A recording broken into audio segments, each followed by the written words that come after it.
खुलुमहरबाय। जों इउएलबि आफादनिफ्राय बयनिसिमबो रायजो राजानिसिम खुलुमहरनाय थाबावबाय। मैयासो जानानै थांदों बे जाथाया जोंखौ लानानै बुंबाय थादो, नाथाय बे सानै गथ'आ जोंनि इउएलबि आफादनि सोद्रोमा नङा, जों क्लियार होयो। बेनिखायनो आं बुङो रायजो राजाखौ बा खावलायहरो, जों इउएलबि आफादनिफ्राय खावलायहरो जे गुबुन हारिजों इनायै सोबख'जानाय नासयजानायनिफ्राय जानगाराव था। जोंनि बर' हारिया खौसे जा। जोंनि बर' हारिया खौसे जायाब्ला जोबस्रांलांनायनि लामायाव, जों खौसे जायाबा जों बड'लेण्ड मोना। बेनिखायनो आं रायजो राजा आइ आफा बिदा फंबायफोरखौ खनसे फिन खावलायहरबावो, जों खौसे जा। खौसे जाब्लानो जोंनि मोन्थायखौ जों मोनगोन।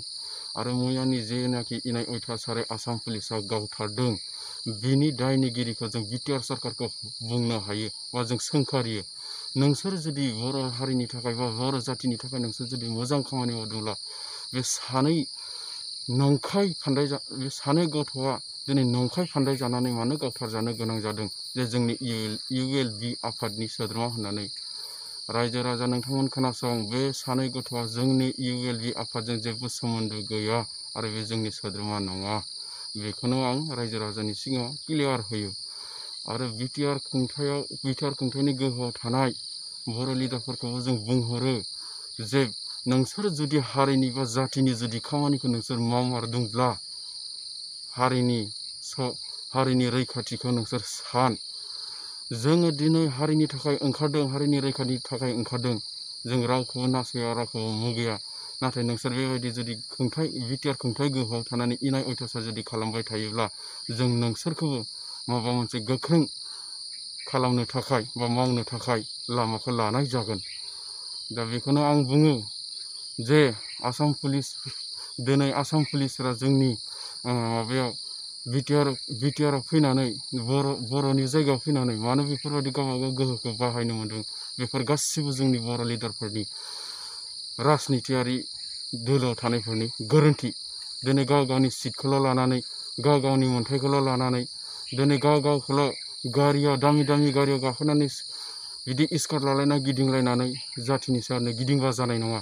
बेनिबो मोनसे भेलु थानांगोन जे बिथाङा जाथिनि थाखाय खामानि मावदों, बिथांनो बिनिखायनो रावबो जेबो खालामनो हाया होननानै स्कार्ट होनाय जादों। नाथाय बेफोरनि भेलुखौ नोंसोर दोननो रोंनांगोन।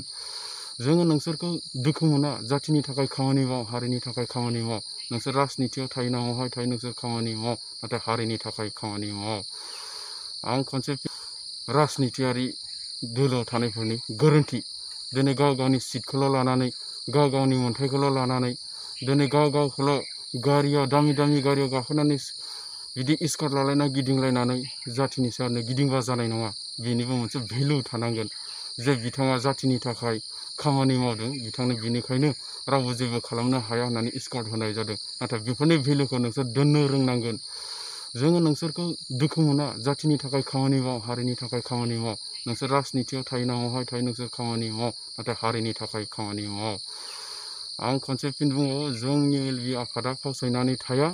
रायजो राजा नोंथांमोन जोंखौ फोथाय जे जों बुंदों जे जुदि ओरैनो इनाय अयथासारै जुदि सोरखौबा सासे गावथारब्ला जों बिनि सायाव 20 जनखौ गावथारगोन। नाथाय जों बेखौबो मावगोन। सम आरो बोथोरखौ रायजो राजाया नेनानै था। जों इउएलबि आफादनि मावनायखौ नुलांनो मोनगोन। जय बर' हारिनि जय, जय बर' हारिनि जय, जय बर' हारिनि जय।